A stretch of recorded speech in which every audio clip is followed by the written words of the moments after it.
This is Yair David speaking to you from Jerusalem, the capital of Israel, speaking to you on behalf of Brit-Am Hebrew Nations, a movement which finds the lost 10 tribes amongst Western peoples, researches the subject, reveals the information to the public, wishing to gain recognition of these truths, and also works towards the reconciliation of Judah and Joseph. These are the 3 R's of our movement, Hebrew Nations.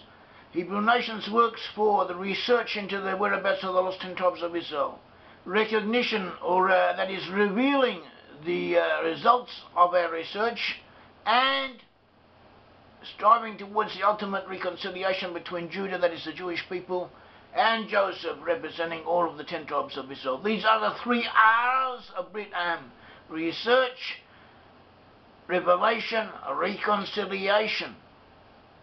We are now going to discuss an important issue in history concerning the First World War, concerning a victory, actually the actual winning, the ultimate winning of the First World War by Australian, British, Canadian and American troops, either under the charge or directed by General Sir John Monash, who was a Jew from Australia, and whose name, the name Monash, means Manasseh, and they were fighting, that is, the troops from the nations whom we identify as belonging to Joseph, to Ephraim and Manasseh, and they were fighting against forces we identify with Edom. And this fight adumbrates, it foreshadows a final conflict that will eventuate, according to our understanding, at some time in the future. Could be very close to us. There are indications that it will be, or it could be some time off, but it will happen. And in the meantime, there may be other developments, there may be other pre-adumbrations, there may be other rehearsals, of it to say, of the ultimate scenario. We do not know, but it's worth knowing. It's worth looking at. It's worth keeping our eyes open and being aware of the possibilities according to the Bible and according to history. First World War involved many peoples, and its results in many ways gave rise to the modern world. Our modern world is the development of events that happened in the First World War, or the results of the First World War. And this war ended when Australian and British troops under General Sir John Monash won the Battle of Amiens in northern France. This was followed by General Monash directing British, Canadian, Australian and American troops in winning a series of victories in 1918. And this series of victories was known collectively as the Battle of the Hindenburg Line. They were fighting against the forces of Edom, as we said. World War II is also known as World War I, 1914 to 1918. It's called the World War, or the Great War. It was fought between the Allies and the Germanic Turkish powers, also known as the Central Powers. The Allies included Britain and her empire and her dominions. At that time the British Empire still existed. It was dominated 1/4 of the globe. And on the British side there was also France. France was an important power at that time. The Serbia, which was also an important entity. And at first Russia. Russia was also on the Allied side. In 1917 there was the Russian Revolution, after which the Bolsheviks under Lenin took over. Lenin was a paid agent of the Germans. He received money. You see, he came into Russia in a German train, a sealed German train, with a chest full of gold to take over the government and to get Russia out of the war, and that is what he did. He was working for the Germans. All our conspiracy theories and all our conspiracy people, they have a whole lot of explanations concerning the Russian Revolution, and these explanations, some of them are weird, some of them are interesting, but for some reason or other they always skip over that part about Lenin receiving money, being paid by the German government to take Russia out of the war, which is exactly what he did. So I don't know. I am suspicious of the conspiracy people because of this. I suspect that they have ulterior motives and that they are basically anti-Jewish and pro-German, and they are on the side of the forces of darkness. and this is feasible, it is verifiable, and most conspiracy peoples are sick, or they are not to be trusted. So take this to heart, because the sickness of conspiracy theories is something which occasionally afflicts all of us, and we can take it too far. We should be aware of it. On the German side, we had the Austro-Hungarian Empire, we had Romania, Bulgaria, and the Turkish Ottoman Empire. At that time, the Turkish Ottoman Empire ruled over most of the Middle East. Later, on the Allied side, in 1917, the USA joined the Allies, and the war was of great proportions, more than 17 million military personnel, 17 million, including 16 million Europeans, were mobilized. About 9 million combatants, not civilians, 9 million combatants were killed.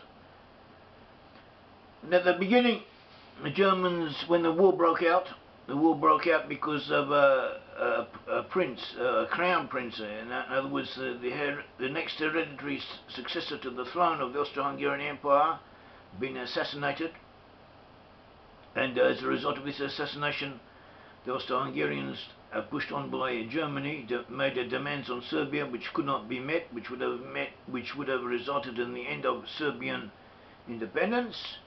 And in other words, they pushed Serbia into having to defend itself. Serbia was bound to Russia, and so Russia and Serbia came into the war. France was also bound to Russia, so France automatically entered the war. The Germans, in what were later to be known as blitzkrieg tactics, attacked France. They marched to Belgium, which was a neutral country. Britain was obligated to protect the neutrality of Belgium. Britain demanded or asked the Germans to get out of Belgium, to retreat from Belgium. The Germans refused, so Britain too entered the war on the side of France. First, the Germans were victorious. They entered France and they conquered a good portion of the country. And then they were stopped at a line east of Paris, and they more or less stayed there. The line went back and forth to some degree, but it remained fairly stable. The Germans dug in, and they installed superior defences in their lines, and they built it to stay. The Allies did not do so. Consequently, the Allies, in the bombardments and the attacks and counter-attacks, the Allies suffered more casualties than the Germans did. Maybe 230,000 more British and French troops were killed than Germans were on the Western Front. And the war went back and forth, and there were ins and outs. And in 1917, everything was still at a standstill. The German army had attempted to conquest, to advance. It had been stopped here and there. The German Navy had attacked the British Navy. It had been run off the seas. The British had become victorious. The Germans had introduced U-boats and had tried to attack British shipping, which they were going to do it once again in World War II. And the British had run them off the seas and imposed a blockade on Germany, on all of Europe. The Germans actually were on the verge at that time, in 1917, 1918, on the verge of starvation. If they had not surrendered when they did, many of them, a good proportion of the population may have died of starvation for all we know. It was only because they surrendered when they did, and the Allies opened up the blockade and also brought in aid and sustenance to the population, that it's actually saved the people in that region. But that is another point. In 1917, the Germans were already on the run, you could say, in a lot of ways, but they had hopes of victory, and in some areas things were going in their way. they had the Allies. First of all, the Allies, the Turks, had been beaten. They had been driven out of Sinai, out of Palestine, which now and out of Syria, out of all that area, and the Allied troops were pushing the Turks back. The Turks were on the run, and actually Australian and New Zealand troops were important in the defeat of the Turkish Empire and of driving the Turks out of the Holy Land, what was later known as Palestine. So too, the French and the Serbs in the southeast had opened up a front, and they were attacking the Austro-Hungarian Empire from the southeast, and they were winning. And the Austro-Hungarian Empire secretly was looking for ways to make a separate peace. It was tired of the war and did not see victory in sight, so it was actually running out on the German allies. On the other hand, there were mutinies amongst the French forces, and so the Germans thought the French were weakening. The French were one of the major forces against them. They thought the French were weakening. Even though the USA had entered the war, the USA was taking its time, or was taking time for US troops to be mobilized and to ship them to France, also to bring over their equipment, and also the troops when they first came they were inexperienced, and so were their leaders, and eventually they overcame these impediments. But at first these were factors in the German favour. And the German general, Erich Ludendorff, he would attempt to make a decisive blow against the Allies before the bulk of the American forces arrived. Also, they had, due to Lenin having taken over Russia after the Russian Revolution and making a separate peace with Germany, this had released forces from the east to go to the west. A lot of troops were now able to pack up and transfer themselves to the west, to the French front, to the Western Front, to reinforce the German forces there. And also the Germans received effective control of the Ukraine, and the Ukraine was a breadbasket, a place of a fertile area where the Germans could grow wheat and other crops and break the British blockade and feed their populations. So the Germans did have some things in their favour. And Ludendorff also introduced new tactics, new fighting tactics, which had been thought out by his general staff. And they attacked the British forces near Amiens in North France. And they broke through, and they were going on, advancing 60 kilometres at that time, which had been unheard of prior to then. But Australian forces were rushed to the area, and they managed to stop the Germans there. And following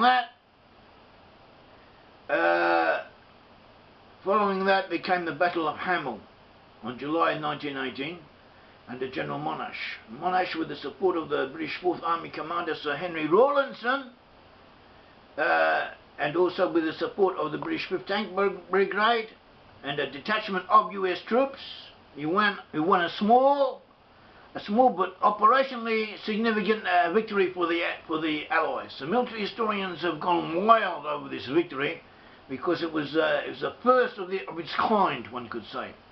It was all over in 93 minutes, a perfection of teamwork. That is how it's been described.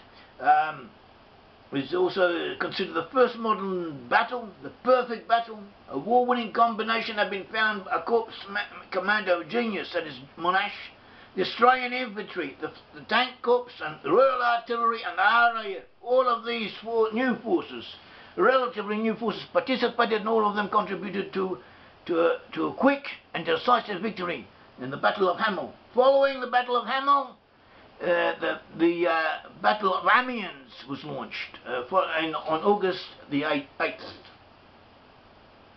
And Monash is accredited with this victory, and he's accredited not only due to his planning and his direction, but also due to the inspiration that he gave his troops. And he fought at Australian troops The British troops and the Canadian troops took the main brunt of the fighting, and they beat the Germans. It's considered the Black Day of the German Army. General Ludendorff used this expression, the Black Day of the German Army, because in the Battle of Amiens, the Germans couldn't take it anymore. Large numbers of Germans began to surrender, and in effect their morale had been broken. And Monash had applied new tactics of his own, using a combination of tanks, infantry, concentrating on taking out the German heavy guns, and looking after his men, aiming to gain a clear-cut victory with as few casualties as possible, and this is what he achieved. And the German General Staff considered this battle to have been the beginning of the end. And following the battle, the King George V of Britain, and also who was also effectively the King of Australia and of New Zealand at that time, he came to the battlefield. He was in France, he came to the battlefield, and he knighted Monash on the field. And this is the first time a British monarch had done something like this for 200 years. And there was something of a poetic justice in this action of King George V. Because before the Battle of Hamel, that is just before the Battle of Amiens, people have been, before Monash had really shown his mettle what he could do, people have been talking about him. They said he'd really pushed his way into command, he didn't really deserve it, he wasn't really suited for the task, and so on. A lot of he had enemies, and people criticised him, and these criticisms were brought to the attention of Prime Minister Billy Hughes of Australia. Incidentally, Billy Hughes was a great man in his own way, and he believed in British Israel. He believed the lost 10 tribes would be found amongst the British people and amongst the North Americans, and he was correct in this. So Billy Hughes decided to go to the front himself and to relieve Monash of command of the Australian forces in person. Billy Hughes was going to go to the front, meet Monash in person and relieve him of his position.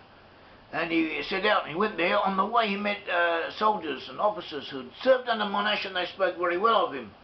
And then when he did get to the front and he did meet Monash, he had the impression that the claims against Monash were not justified, and that Monash was okay, Monash was a worthy person.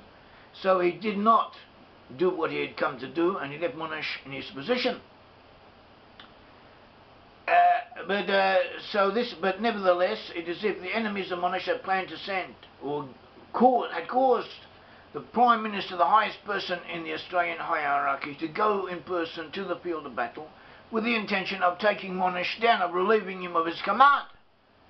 After the battle, not shortly afterwards, a few days later, the King of England came to the battlefield. Now, the King of England is the only person at that time who had more prestige in Australia, in Australian eyes, than the Prime Minister had. The only person in the world, in Australian eyes, at that time, who had more prestige than Monash, more prestige than Billy Hughes, was the King of Britain, King George V. And it was this person who happened to be in France who went in person to the field and gave Monash the highest award he was able to give. So where the enemies of Monash had looked forward to seeing him disgraced, he was honoured. It was like a measure for measure, in exactly the same proportion, in the opposite direction, in a positive direction. So this is interesting. It's worth noting. Following the Battle of Monash, the Australians achieved a series of victories over the Germans in different areas on the front. Monash was given command of 208,000 men, including 50,000 Americans. And then they developed from this, through these battles and through the whole events that followed that, the Allies began to break through everywhere, all along the front. The Canadians also played a crucial role, an important role in this whole development. The Canadian troops were very important at that time. The whole series of events is known as the Battle of the Hindenburg Line, and And on the whole, most of the attacks, the fighting on the Allied side was planned and directed by Monash in general. And consequently, the Germans saw that they were not winning. They could not hold out. They had no chance of holding up, of resisting this offensive. So on the 5th of October 1918, Prince Max von Baden, on behalf of the German government, asked for an immediate armistice, an end to the fighting on land, water and in the air. And that, in effect, was the end of the First World War. And so this is what happened. Wikipedia tells us that by the end of the war, Monash had acquired an outstanding reputation for intellect, personal magnetism, management and ingenuity. He also won the respect and loyalty of his troops. His motto was, "Feed your troops on victory." Monash was regarded with great respect by the British. Incidentally, Monash was also very pro-British. Extremely so in some respects. At all events, the British captain described the Monash as a great bullock of a man. His manners were pleasant and his behaviour far from rough. I have seen few men who gave me such a sensation of force. A fit leader for the wild men he commanded. Field Marshal Bernard Montgomery, who was responsible for the victory of Alamein in World War II, he said, "I would name Sir John Monash as the best general on the Western Front in Europe." It's also important to remember that the contribution of Australia and Canada in World War I was very important. Australian casualties were more than the USA casualties. And Australian troops and others under Monash probably played a very determinative part in the outcome of the war. As we said, the name Monash is an East European form of Manasseh. Manasseh, the son of Joseph. Manasseh, the brother of Ephraim, the son of Joseph. And his name was Monash. His parents came from Prussia in Germany.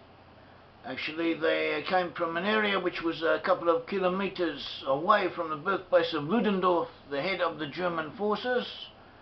And they migrated to Australia, emigrated to Australia, came to Australia a few years before Monash was born. If they had have stayed in Prussia and Monash would have been born there, he would never have been accepted, allowed to rise to very high ranks in the German army. Such advancement was not possible for Jews. Would possibly really hardly have been allowed to become a field commander, let alone to head the whole of their forces. But Monash did lead the Australian troops. He was head of the Australian forces, and he was also considered as being appointed the head of all of the Allied forces in the West. Not only was the father of Monash named Monash, Manasseh, meaning Manasseh, but his name of his mother, the maiden name of the mother of Monash, was Manasseh, in the French form of the word Manasseh. In other words, both his father and mother had surnames meaning Manasseh. Monash fought against the Germans. Monash led the forces of Ephraim, and the Germans, in part, possibly to a certain degree, are descended from Esau, that is Edom, especially their ruling classes according to Jewish tradition, and their leadership and their elite elements. Both Germans and the Romans were descended from Edom in part, and in the future Joseph is destined to defeat Edom, as recorded in Obadiah, the book of Obadiah 1 verse 18, and other areas, and the proven ability and the propensity of English-speaking peoples to be able to defeat Germans and German-related peoples is one of the proofs that these English-speaking peoples are descended from Joseph. Because one of the characteristics of Joseph is his ability to defeat Esau Edom. Monash himself was Jewish, therefore he was from Judah, but he may have been a descent from those members of the 10 tribes who had fled to the south and had assimilated themselves into Judah and were identified as Judas. The Australians are mainly an offshoot of the British Isles, from the British inhabitants of the British Isles, including Ireland. More than 20% of them are from Ireland. The others from Scotland, England, Wales and Ulster. And therefore they are to be identified with Ephraim. Monash has a name meaning Manasseh, and also Monash led. American troops, amongst the troops that Monash led were a large number of Americans, and Americans are that section of the Israelite nations whom we identify primarily as Manasseh. So therefore Monash commanded troops from both Ephraim and Manasseh. The First and Second World Wars, considered by historians, or some historians, to some degree to have been a continuation of one great conflict. And concerning World War I, Monash had deserved some of the credit for the final defeat of the German forces. And the German forces included the Austro-Hungarian Empire and the Turkish Empire. The Turkish Empire, we should remember, was an Islamic force where it propagated the values of Islam. Most of its subjects were actually Arabic. The Arabs identified with the Ottoman Empire. They served it loyally, as the Turks testify. And Islam on the whole is to be identified with Ishmael. So in a sense the Turkish Empire was serving the cause of Ishmael because they were Islamics. And therefore we have Ishmael under the Turks and Edom under the German Prussians and the Austro-Hungarians. Aligned against Joseph being Britain and her offshoots, and the USA. Also Reuben, we identify Reuben as peoples who settled in France, and France was also important in the First World War on the side of Joseph, on the side of Britain and the USA fighting the Germans, and so too Belgium. Belgium we identify as containing within it elements from Benjamin, and Benjamin was the full-fledged brother of Joseph. He was the son of Rachel. And the British entered the First World War when Germany violated the neutrality of Belgium and refused to retreat. And therefore Britain, as the guarantor of the neutrality, of the integrity of Belgium as an independent state, Britain was forced, or felt itself obligated, to intervene and to join the French in fighting the Germans. Could say, in this sense, the British, who were from Joseph, were therefore intervening on behalf of their brother Benjamin. Another point is that in World War II there was a similar alignment. Turkey in World War II remained neutral, but it was pro-German. When the war broke out, they introduced measures against the Jewish population, but the Americans, the USA, protested and threatened countermeasures, so Turkey backed down. But basically Turkey was waiting in the wings, hoping for a German victory, and its sentiments were clearly with the German side. So to Japan was in the Second World War fought on the side of the Germans, or they were allied in the Axis forces. And Japan too has the ruling elements whom we identify as descendants of Esau, Edom and other peoples from the Middle East. You should also remember that the Arabs in World War II were pro-German. They were, and the Muslim Brotherhood had a lot of was infiltrated by Nazi agents, and they had an admiration for Nazi ideology and for the Germanic conquering personality. And the Mufti, the head of the Palestinian Arabs who was fighting against the Jews, fled to Europe, and he established SS units from Bosnian Muslims, manned by Bosnian Muslims, and they also participated in the destruction of European Jewry. And so we have an alignment foreshadowing alignment of Ishmael and Esau against Joseph, and against Judah. Nowadays, the same arrangement, the rearrangement of the map, the same alignments are coming once more to the fore. Europe is drawing closer to the Muslims. There's a process known as Eurabia. Some see this as a goal of European policy.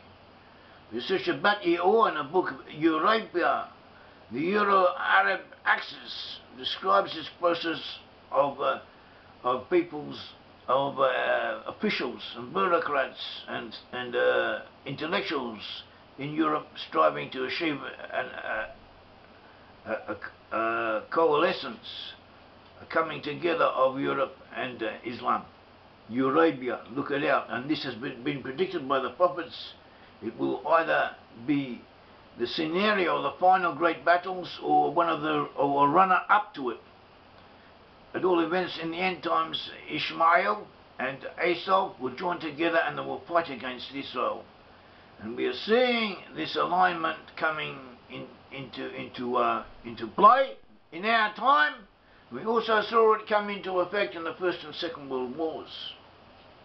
And now we see that EU, that is Europe, German-dominated Europe is the EU, and they are the largest single donor to the Palestinian Authority, and they bankroll it, they supply it with its annual budget, and also channel an ocean of money to help anti-Israeli NGOs, non-governmental agencies, both amongst the Arabs in Europe, in America, and in the State of Israel.